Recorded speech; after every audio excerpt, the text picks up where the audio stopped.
Hi friends, welcome to my YouTube channel. ఎవరైతే మా channel చూస్తున్నారో లైక్ చేయండి, షేర్ చేయండి, కామెంట్ చేయండి. ఈరోజు అయితే మేము మార్కెట్లో ఏమేమి తీసుకొచ్చామో చెప్తాను. దానికన్నా ముందు ఒక ఇన్ఫర్మేషన్ ఇవ్వాలనుకుంటున్నాను. మా వారు నాకు 1000 రూపీస్ ఇచ్చి రిటర్న్ ఎంత తీసుకొచ్చానని ఎక్స్పెక్ట్ చేస్తున్నారంటే అసలు ఏం తీసుకురాలేదనమాట. మొత్తం 1000 రూపీస్కి క్లియర్గా కొనుక్కొని వచ్చాను. ఏమేమి కొనుక్కొచ్చాను ఈ వీడియోలో చూపిస్తాను.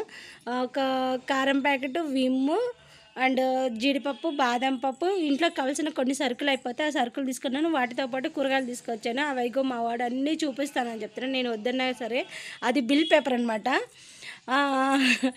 బిల్లు కూడా చూపిస్తాను. మమ్మీ మనం ఏమేమి కొన్నాము, ఎంత కొన్నామంటే వద్దులే నాన్న అని చెప్తున్నాను.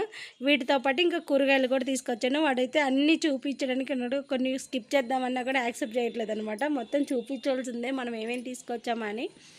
అయితే అన్నీ చూపించాడు. ఇప్పుడు కూరగాయల సంచి కూడా నమ్ముతున్నాడు. అదిగోండి కూరగాయలు ఏమేమి తీసుకొచ్చామని చూపిస్తున్నాడు. థమ్స్అప్ కూడా వద్దురా అన్నా కూడా థమ్స్అప్ కూడా చూపిస్తున్నాడు. ఇలా మా వాడైతే బాగా ఇంట్రెస్ట్గా ఉంటాడనమాట. ఏదైనా చేసేటప్పుడు క్లియర్గా చేయాలని చెప్తాడనమాట. సో ఫైనల్గా అయితే మేము కొన్న వస్తువులన్నీ ఇప్పుడు చూపిస్తాము. థమ్స్అప్ కొన్నాము, సోప్ పెట్టుకుని సోప్ బాక్సు, చింతపండు, క్యారెట్,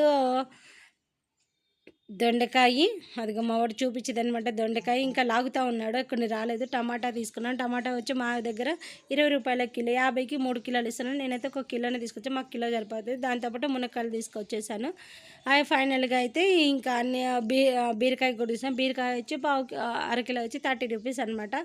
ఎక్కువ తీసుకుంటే తక్కువ అవుతుంది, తక్కువ తీసుకుంటే ఎక్కువ అవుతుంది. సో మేము చిన్న ఫ్యామిలీ కాబట్టి మాకు మోయినంగా తీసుకొచ్చాను. సో ఫైనల్గా ఇది లైక్ చేయండి, షేర్ చేయండి, కామెంట్ చేయండి. Bye bye.